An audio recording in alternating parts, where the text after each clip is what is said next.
이재명 더불어민주당 대표의 사법 리스크가 커질수록 여야의 대치도 한층 가열되고 있습니다.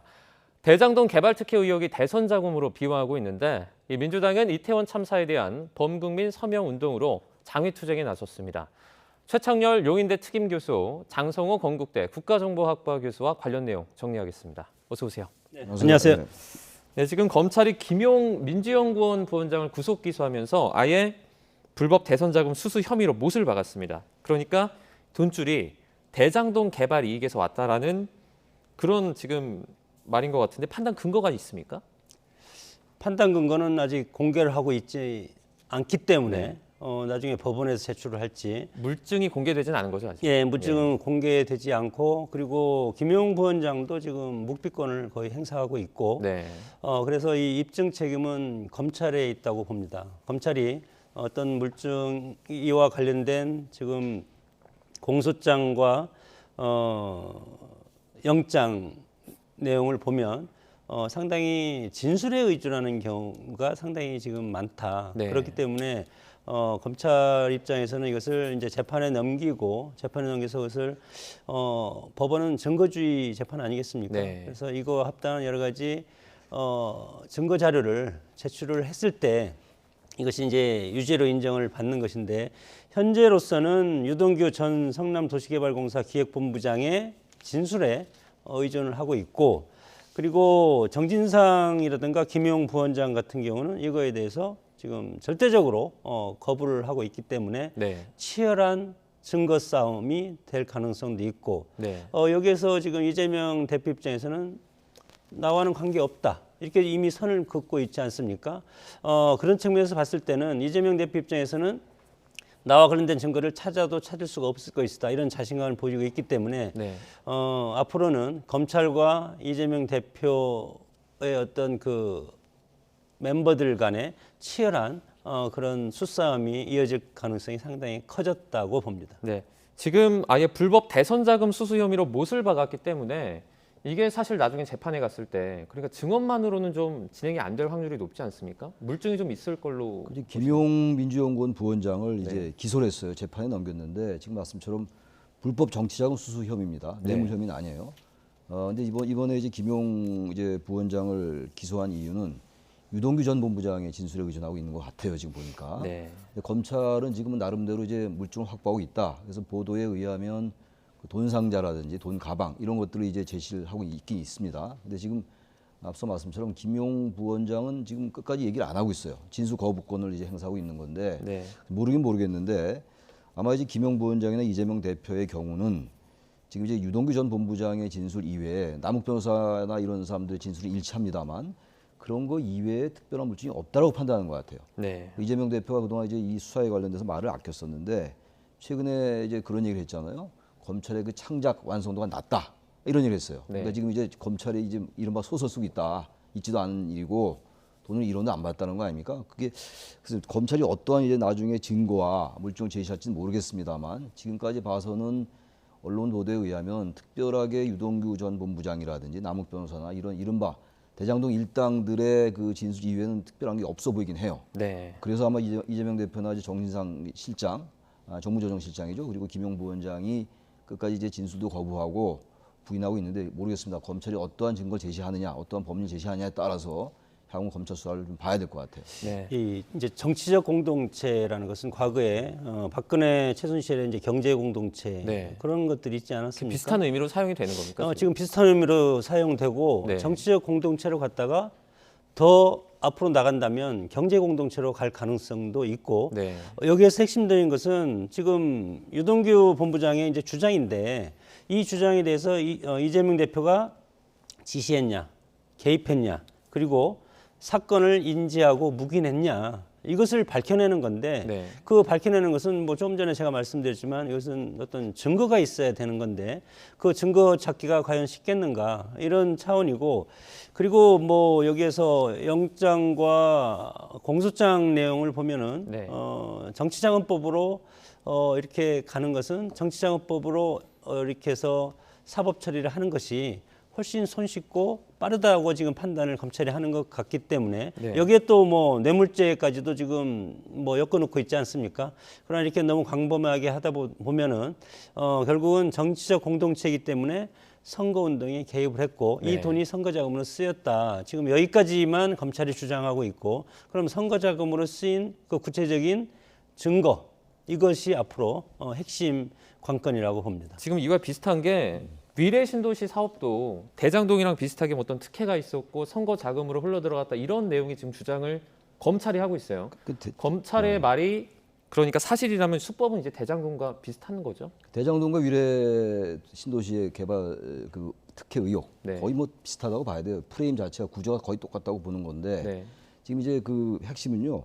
정진상 실장에 대한 이제 압수수색 영장이 발부가 됐었잖아요. 구속영장 발부가 안 됐습니다만 네. 기각됐습니다만 정진상 실장에 대한 압수수색 영장에 기재된 걸로 보면 그 뇌물 혐의예요. 네. 김용 부원장은 불법 정치자금 수수 혐의고 정진상 실장의 압수수색 영장은 뇌물 혐의로 기재가 돼 있어요. 네. 여기에 따르면은 2014년도 6월에 꽤 오래전 일이죠. 대장동 이제 그때 일입니다. 2014년도니까 그때 이 김용 부원장, 정 실장 그리고 유동규 이런 이 사람들이 그 김만배와 의형제를 맺었다는 거예요. 네. 이게 압수수색 영장이 적시돼 있는 겁니다. 이게.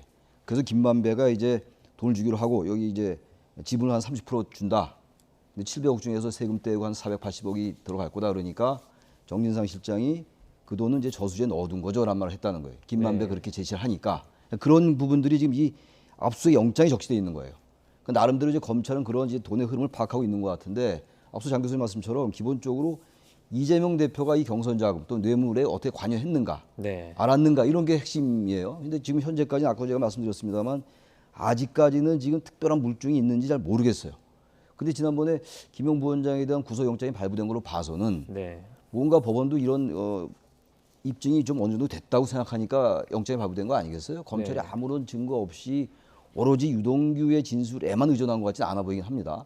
그러나 단지 이제 앞으로 어떻게 이제 그 명시로 내놓을지 증거와 물증을 그건 이제 지켜봐야 될 것 같습니다. 지금 최근에 남욱 변호사가 네. 한 언론과의 인터뷰에서 이제 이게 끝이 아니다. 더 말을 하겠다 이렇게 언급을 했습니다. 물론 뭐 법적으로 그러니까 수사와 재판으로 가려지겠지만 사실 여기 정치인들이 껴있지 않습니까? 그러니까 이재명 대표 같은 경우에 정치적인 타격이 좀 불가피하다고 말할 수 있겠죠.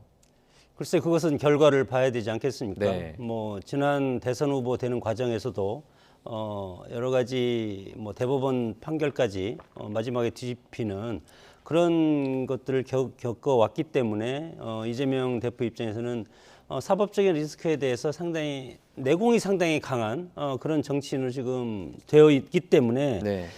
남욱 변호사도 마찬가지로 대장동 일당의 한 축 아니겠습니까? 네. 범죄자입니다. 유동규 본부장도 범죄자고 그래서 우리는 소위 말해서 대장동 일당이라고 얘기를 하고 있지 않습니까? 네. 범죄자라는 뜻인데 남욱 변호사가 애초에 이런 거래가 만약에 실질적으로 존재한다면 그럼 남욱 변호사가 부동산 신탁회사 설립을 허가를 요구했고 그리고 안양시 박달동에 있는 군 탄약고 이전을 요청해서 박달 스마트밸리 조성 사업을 하겠다. 그러면서 정치권과 연계를 해서 서로 여기에서 뭐 예를 들어서 개발 이익 중에서 일부를 빼서 정치 자금이라든가 이런 걸로 이제 쓴 건데 만약에 이것이 입증이 된다면 사실 정치자금 위반으로 위법적인 그런 것들이 충분한데 그러면 남욱 변호사는 본인이 어떤 것을 하겠다고 요구하면서 그 리베이트로 얼마를 주겠다 틀림없이 이렇게 했기 때문에 네. 그러면 본인은 줬다는 겁니다. 그러면 받은 입장에서 나는 받지 않았다. 그러면 이것을 증거로서 입증을 해야 되기 때문에 상당히 고차원적인 그런 수사가 앞으로 장기적 관점에서 보면은 이것이 내년 총선까지 영향을 끼칠 가능성이 상당히 크고 네. 여러 가지 지금 정치적인 논쟁거리가 상당히 많지 않습니까? 그리고 여당과 야당이 치열하게 지금 난타전을 이제 벌이고 있는 이 와중인데 야당에서는 국정의 어떤 난맥상을 지적하고 여당 입장에서는 이재명 대표의 대장동이라든가 성남 유래 신도시 사업과 관련된 이런 사항을 지금 민주당을 옥죄는 그런 어떤 정치적인 수단으로 쓰고 있는 것이 아닌가 그렇게 생각이 듭니다. 지금 그동안 이재명 대표가 측근으로 알려져 있죠. 그 김용 부원장의 구속에도 말을 상당히 아꼈습니다. 그런데 정진상 실장이 수사 대상에 오르자 입장을 밝혔는데요. 지금 듣고 오겠습니다. 검찰의 창작 완성도가 매우 낮은 것 같습니다. 이런 허무맹랑한 조작 조사하려고 대장동 특검을 거부하는 것이라는 생각이 듭니다. 네, 창작 완성도가 낮다 이런 말을 했습니다. 뭐 다시 좀 언급을 하자면 뭐 소설을 좀 쓰고 있다 이런 표현으로 저희 들리는데 검찰이 이제 없는 사실을 만들어서 네. 이제 자신에게 이제 수사를 옥죄고 있다 이제 그런 의미잖아요. 네, 그 이유가 그동안 이제 말을 아끼다가 뭐 다른 물증 같은 게 별로 안 나타난다고 생각하는 것 같아요. 지금 보니까 지금 뭐 계속 나오는 얘기입니다만 유동규 전 본부장이나 그 이른바 대장동 일당들의 진술에 의존하는 경향이 있어 보이긴 합니다. 네, 그래서 이제 검찰이 이제 그래도 정진상 실장까지 이제 압수영장까지 발부를 받았단 말이에요. 근데 체포영장은 기각이 됐었거든요. 그래서 이제 정진상 실장을 만약에 구속하게 된다면, 구속할 수 있다면, 그렇다면 이제 검찰의 수사가 탄력을 받을 거예요. 네, 근데 뭐 전혀 검찰이 어떠한 물증을 갖고 있는지 알 길이 없어요. 그건 아무도 알 수 없는 건데 이재명 대표의 경우는 지금 이미 기소된 사건이 있어요. 잘 아시겠습니다만 공직선거법상의 허위사실 유포. 김문기 전 처장은 모른다라는 얘기예요. 그게 네. 이제 뇌물죄나 이런 건 아니고 공직선거법 위반으로 돼 있단 말이죠. 기소가 됐어요, 그건 이제. 그러니까 이제 이재명 대표에게 사법 리스크가 굉장히 많은 건 사실입니다. 성남 FC 의혹도 있고 지금 대장동 특혜 의혹도 지금 정진상 실장까지 이제 조여오고 있으니까 결국은 검찰은 결국 김용, 정진상, 근데 이재명 대표한테 이제 수사의 칼날이 갈 가능성이 높죠. 현재까지는 네. 그렇게 추론하는 겁니다만 그런 상태인데 아무튼 이재명 대표는 자신의 결백을 주장하면서 별 특별한 더 이상의 확실한 물증을 검찰이 제시하지 못한다라는 판단하는 것 같습니다. 그래서 저렇게 발언한 게 아닌가 네. 그렇게 생각이 됩니다. 그러면 교수님께서 생각하실 때 네. 그러니까 수사의 칼날이 어쨌든 이재명 대표를 향하는 것 같은데 그렇습니다. 결론만 봤을 때 이재명 대표까지도 소환 조사를 좀 할 수 있을 걸로 판단을 하세요. 저는 검찰은 아마 그거를 목표로 할 것 같아요. 네. 이재명 대표를 소환할 거라고 저는 생각합니다. 네, 그런데 문제는 이제 소환해서 조사한 다음에 구속까지 갈지 뭐 아직은 그 단계까지는 전혀 얘기할 수 없는 단계고 네. 그 이제 정진상 실장을 어떻게 수사하느냐 그 수사의 상황을 보고 판단해야 될 것 같아요. 그러나 어쨌든 검찰은 최종 그 이제 타겟은 이재명 대표에게 향하지 않을까라는 네. 그런 추론은 충분히 가능하다고 생각합니다. 이게 그러니까 제1야당의 지금 대표지 대표죠, 않습니까? 예. 그렇기 때문에 법적인 문제도 중요하지만 사실 정치적인 부분도 검찰이 고려하지 않을 수 없을 것 같아요. 뭐 검찰 입장에서는 정치적인 것을 고려한다면 네, 그것이 사정기구 아니겠습니까? 네, 검찰 입장은 정치와 관계 없다. 계속 그렇게 강조를 해야 되는 것인데 네. 민주당 입장에서는 아니다. 검찰총장 출신인 윤석열 대통령의 지시하에 이러한 것들이 이루어지고 있다.